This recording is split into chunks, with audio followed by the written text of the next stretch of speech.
Amira was a curious young woman who lived in a small town by the sea. She loved listening to travelers who came to the town market, speaking in different languages. Their words sounded like music to her ears. One day, she decided she wanted to learn as many languages as she could, even though she had never tried learning one before. She started with French, borrowing books from the tiny library in her town. At first, it was hard, and she made many mistakes, but she didn't give up.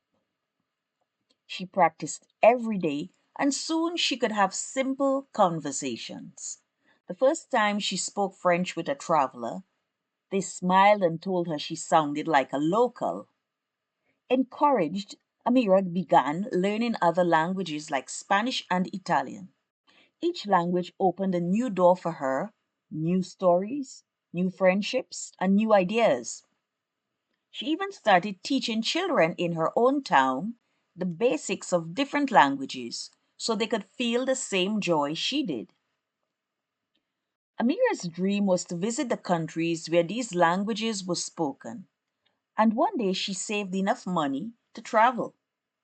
As she walked through bustling markets and quiet villages far from home, she realized her love for languages had given her not just words, but a world full of connections.